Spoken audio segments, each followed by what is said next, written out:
C'est avec fierté que l'Association des auteurs et auteurs de l'Ontario français et l'Association des auteurs et auteurs de l'Outaouais s'associent à cette émission qui dynamise la diffusion des mots.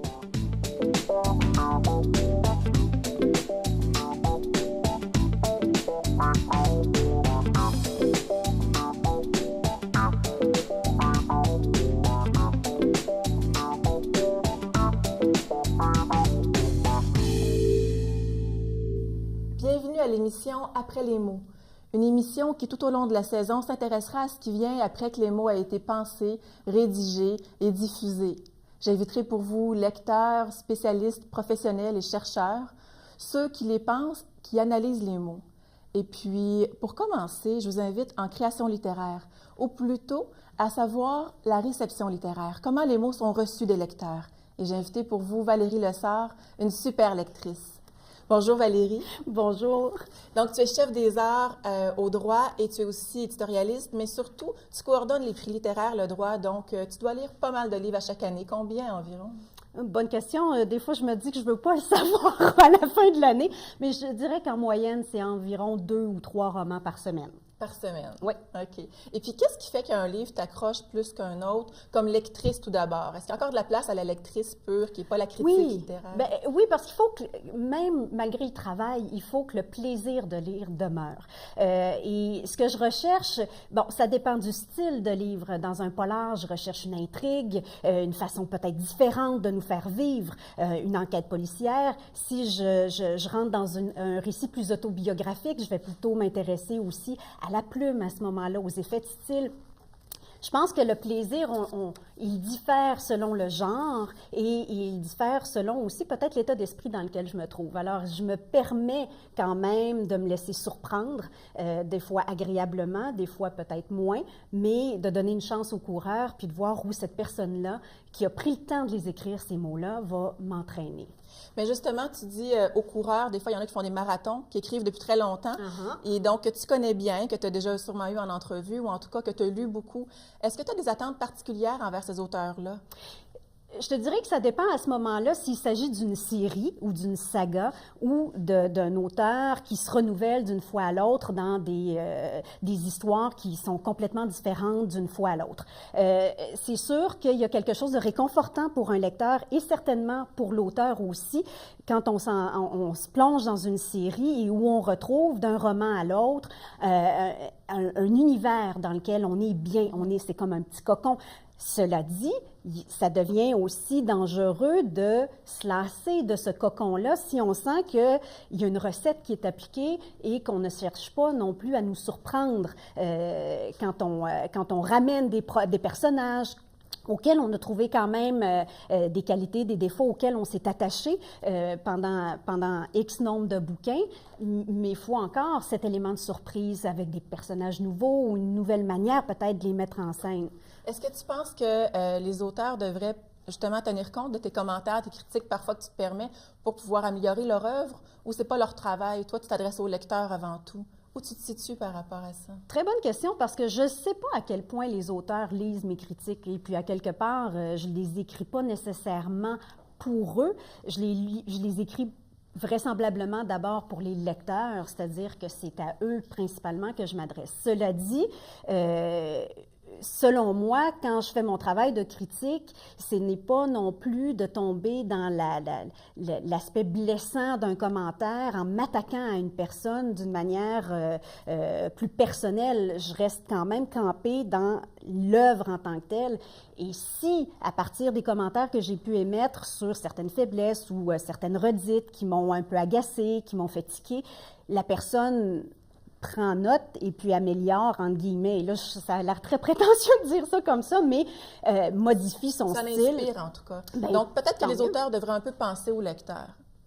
Mais je pense qu'ils le font. Je pense qu'ils le font. Mais je te réinvite un petit peu plus tard, Valérie, parce que j'ai envie de voir qu'est-ce que l'auteur a justement à dire sur ça et qu'est-ce qu'un chercheur a à dire là-dessus. Mais après ça, on rediscutera de tout ça ensemble. Génial. Si tu veux bien. Je te remercie.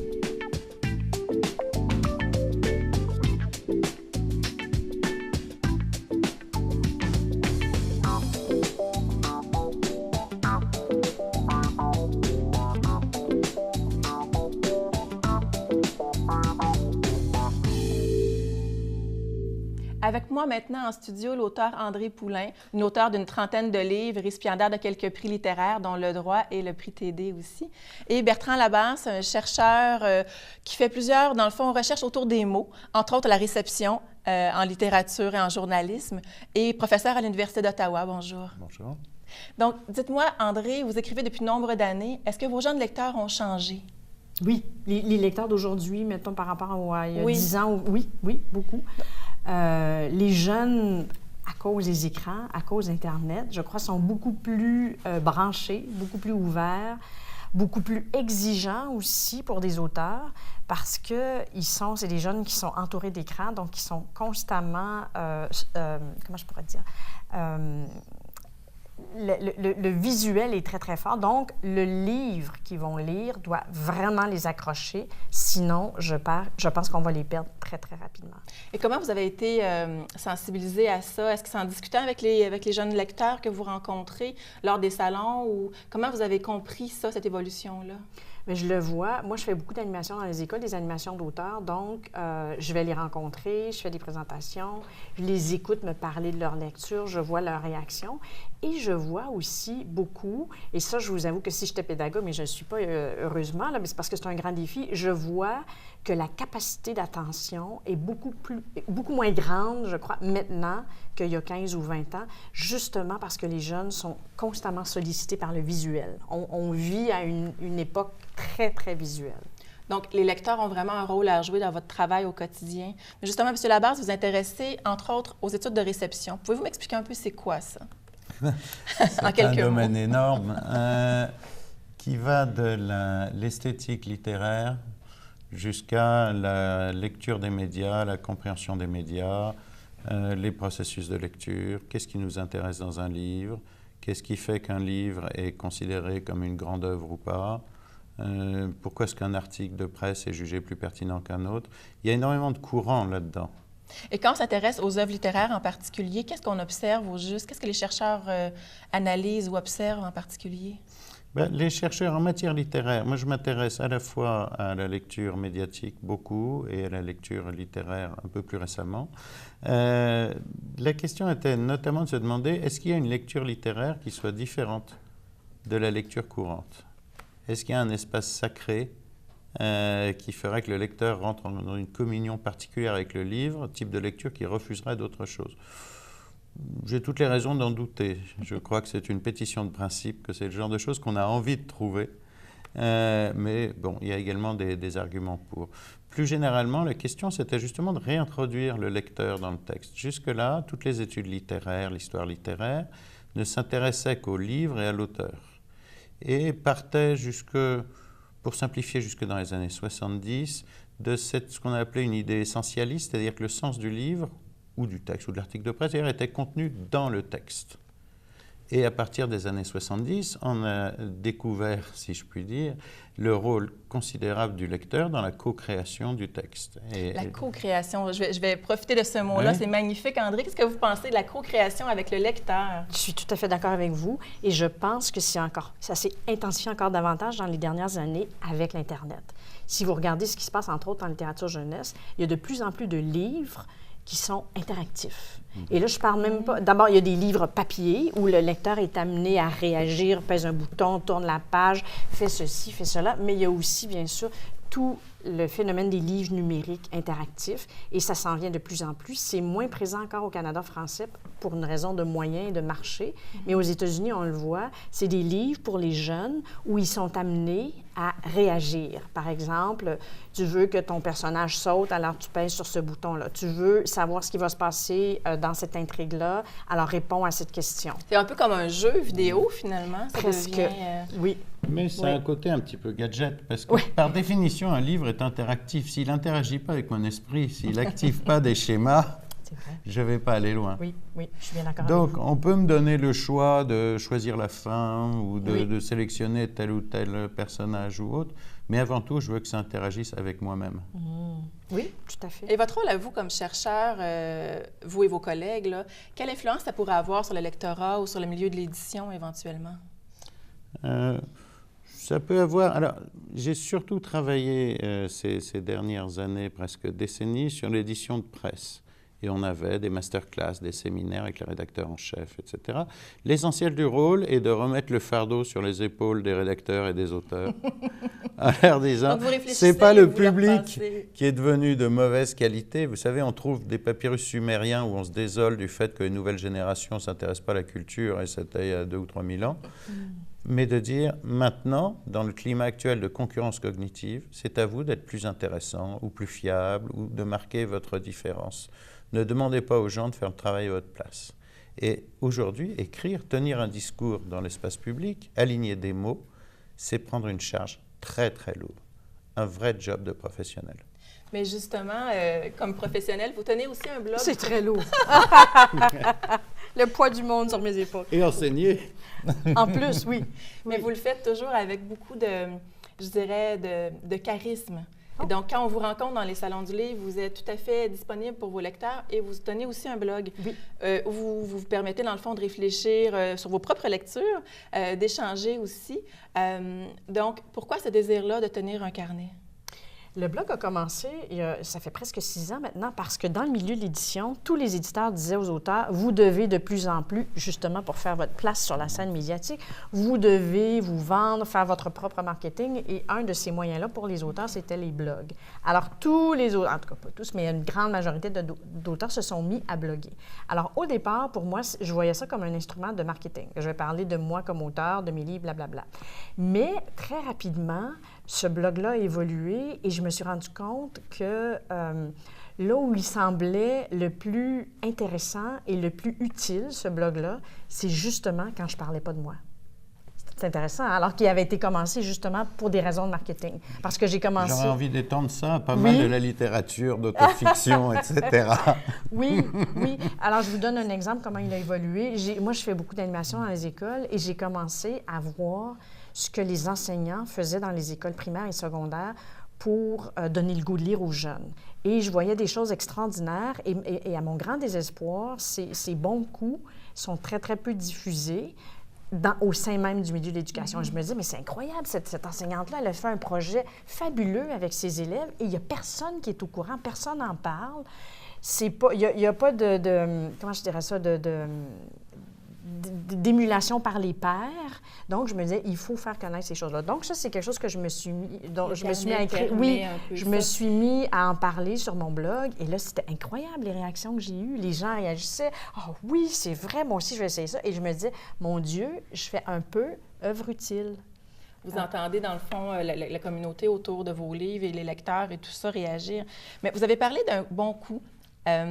Est-ce que quand on a une recette gagnante ou quand on se fait dire comment il faudrait écrire, est-ce qu'il faut justement reproduire la recette gagnante? Quand on reçoit un prix pour un livre, est-ce qu'on devrait se dire « je vais réutiliser les bons coups » ou il faut innover à tout prix comme auteur? Ah oui, il n'y a personne qui nous dit quoi écrire. Là, vous avez dit... Non, mais dans le fond, lorsqu'on a des chercheurs qui viennent nous dire, nous sensibilisent à ce qui fonctionne bien ou ce qui... Mais les chercheurs vous disent aussi qu'il n'y a pas de recette. Et c'est une des choses qui sont tout à fait extraordinaires. C'est que les recherches nous montrent qu'on ne remplace pas le talent. On peut expliquer a posteriori pourquoi quelque chose marche, mais grâce au ciel... il n'y a pas de moyens, pour plusieurs raisons. D'abord, parce que les lecteurs sont très diversifiés. Vous-même, vous êtes plusieurs lectrices. Bien sûr. Vous ne pourrez jamais lire 2 fois le même livre. De la même Héraclite disait, on ne peut pas se baigner 2 fois dans le même fleuve. Si vous relisez un livre, votre acte de lecture de la fois précédente est loin et vous ne le retrouverez jamais, en mieux ou en moins bien. Mais l'autre raison, c'est qu'il y a 50 façons d'interagir, comme on le disait tout à l'heure, avec un livre. Et pour prendre un exemple, prenons le Rivage des Syrtes de Gracq que je viens de lire. À ma grande honte, je ne l'avais pas lu, j'avais repoussé ça plus tard. Il est extraordinaire dans ses images, mais pas dans son histoire.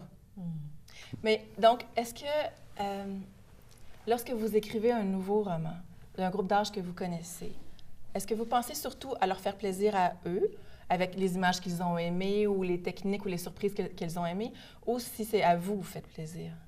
Je vais juste renchérir sur ce que je vous avais dit d'abord sur la recette pour écrire un roman qui se vend pour le best-seller. Si, justement, comme vous dites, il y avait une recette, tous les auteurs donneraient cher pour l'avoir et les éditeurs aussi. Donc, je pense qu'il n'y a pas de recette. Maintenant, pour répondre à la deuxième question, est-ce que j'essaie de plaire aux lecteurs? Moi, j'ai publié une trentaine de livres. Il y en a qui ont marché très, très bien, entre autres un plus récent qui s'appelle « La plus grosse poutine du monde ». Donc, ils ont été très, très populaires, mais je vous dirais, ce n'est pas mon meilleur livre. À mon avis, là, c'est celui qui s'est le plus vendu, qui a eu le plus de prix, qui a été le plus populaire auprès des jeunes, mais ce n'est pas mon meilleur livre. Donc, les lecteurs sont vraiment au centre, jouent un rôle essentiel, finalement, dans ce rapport-là avec le texte. Oui, moi, je pense que l'auteur écrit le livre qu'il a envie d'écrire, bien sûr, en ayant à l'esprit son lecteur, surtout quand c'est des jeunes, mais en bout de ligne, on ne contrôle pas la réaction du public. Mais l'auteur aussi, le marketing. Si vous me oui, permettez, bien sûr, allez-y. on devrait arrêter terminez. ici, mais je vous garde, M. Labasse, pour rencontrer Mme Lessard. Merci beaucoup, André Poulain, d'avoir été avec nous aujourd'hui. Au plaisir.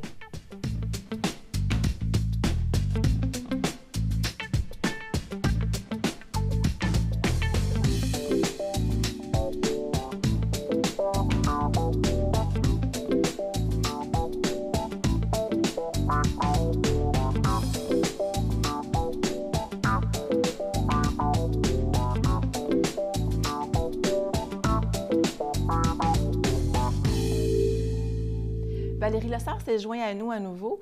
Le temps pour moi de poser la question à M. Labasse. Croyez-vous qu'on peut devenir un meilleur lecteur? Donc, on parle beaucoup des auteurs depuis tantôt aussi, mais est-ce que le lecteur a un rôle à jouer pour améliorer sa lecture? Bien sûr qu'on peut devenir un meilleur lecteur. Plus on lit, mieux on lit, et on n'arrête pas de s'améliorer. Je continue à apprendre à lire.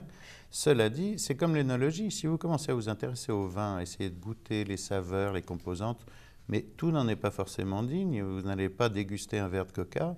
De la même façon, il y a des produits éditoriaux qui sont destinés à être consommés et d'autres qui sont destinés à être lus, et c'est très bien comme ça. Qu'est-ce que vous en pensez, Valérie? Je relance en parlant du travail que je fais comme critique littéraire. C'est-à-dire que, pour moi, c'est un outil de promotion de la lecture et de la littérature. Donc, si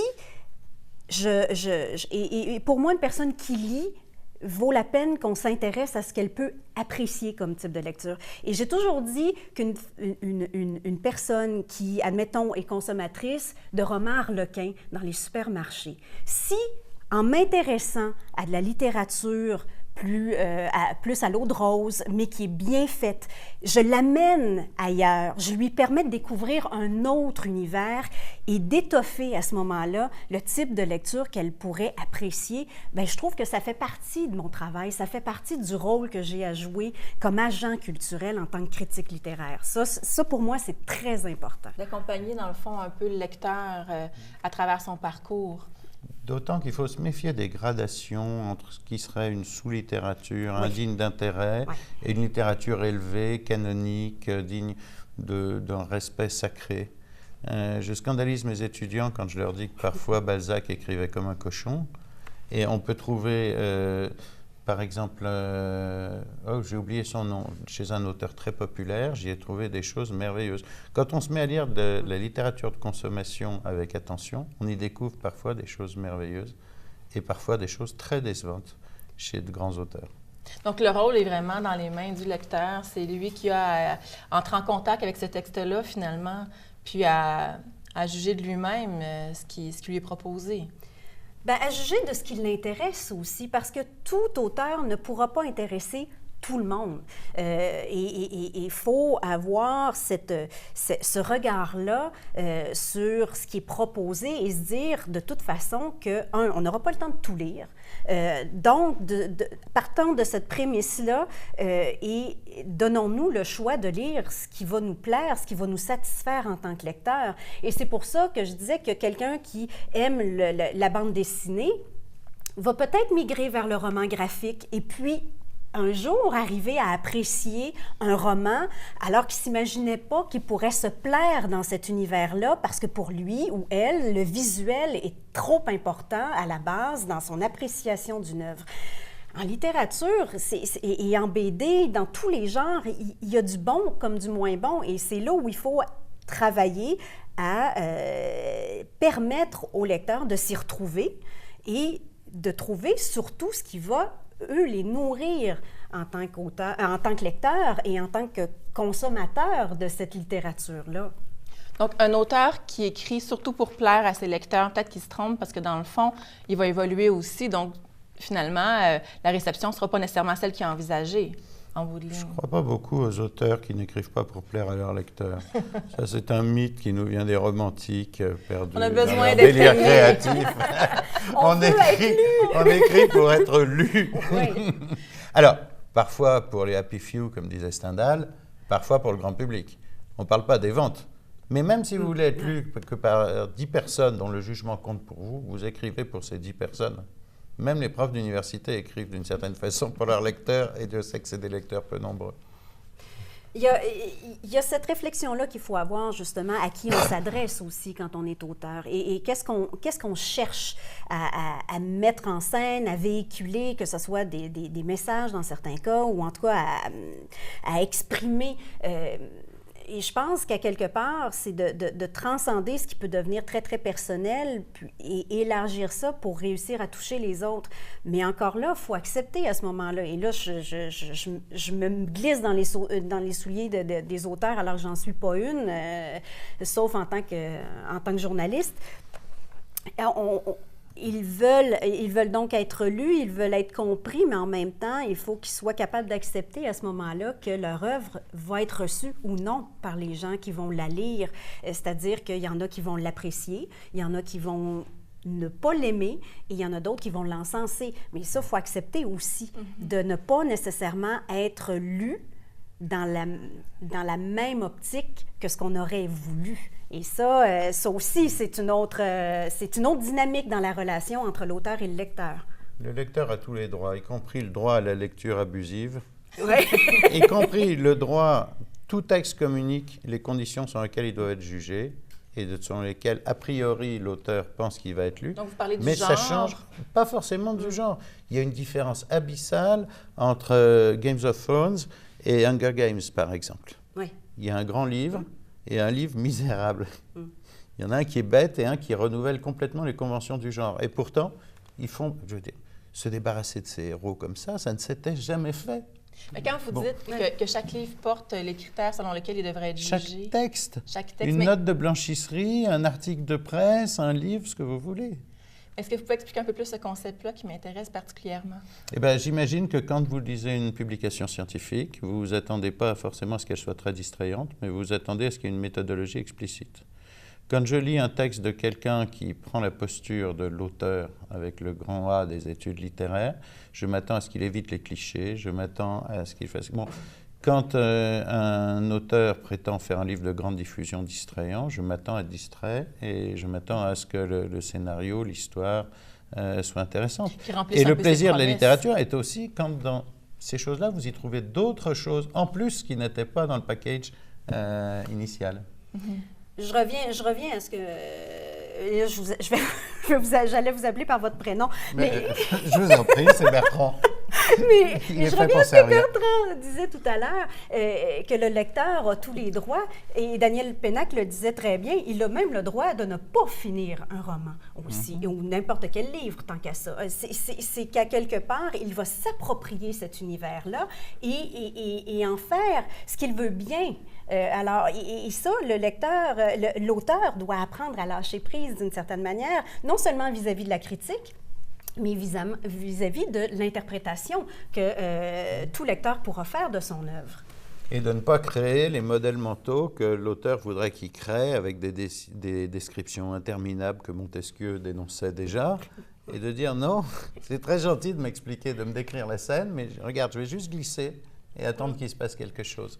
C'est le droit absolu le du lecteur a vraiment beaucoup plus de pouvoir que ce qu'on pourrait penser ou qu'on... en fait, c'est pas du tout passif comme rôle. Finalement, autant dans ses réactions, le fait d'acheter le livre ou pas, autant que dans sa façon de lire un livre. On a le droit de ne pas terminer un livre, même si parfois on se sent un peu mal parce que, bon, soit on l'a acheté, on l'a reçu en cadeau, mais dans le fond, on a tous ces droits-là, passer rapidement sur des descriptions qui nous semblent trop longues, ou au contraire, y passer beaucoup de temps. Finalement, le livre se crée quasiment avec le lecteur. Je pense que ça revient un peu à l'idée de co-création. C'est la co-création. C'est ça.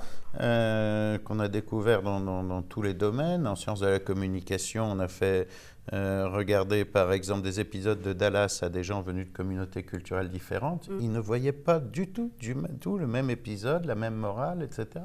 Et je vous le rappelle, nous ne voyons pas ou nous ne lisons pas la même œuvre 2 fois de la même façon. Non.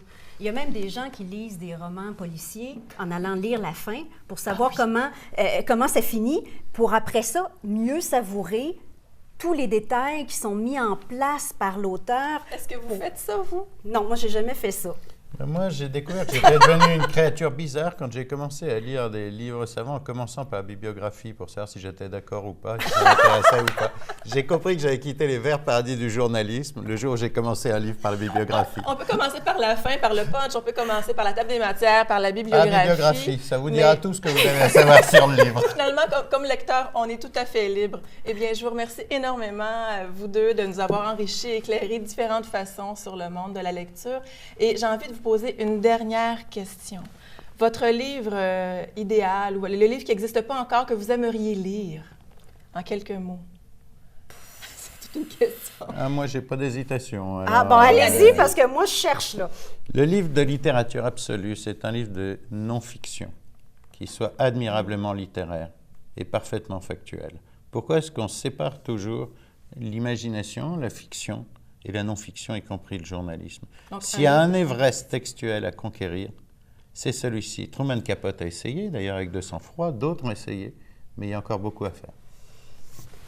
Un livre, moi je dirais un livre blanc, parce qu'il n'est probablement pas encore été écrit, ou peut-être celui sur lequel je pourrais projeter mes propres histoires. Tiens, parce qu'on dit souvent qu'une critique, c'est un artiste un peu frustré. Non, mais sans blague, je pense que... Un livre où tout est possible, oui, finalement. Voilà. De la surprise. On souhaite de la surprise dans nos prochaines lectures. Oui, surtout.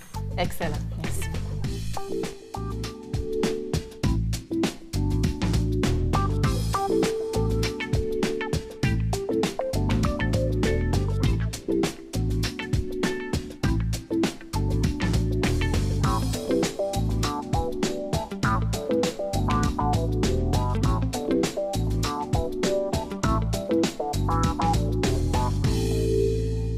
La création littéraire revêt plein de mystères. Aujourd'hui, nous avons jeté un éclairage sur la façon dont les œuvres sont reçues, grâce à mes invités que je remercie, Valérie Lessard, André Poulain et M. Bertrand Labasse. Merci d'avoir été avec nous.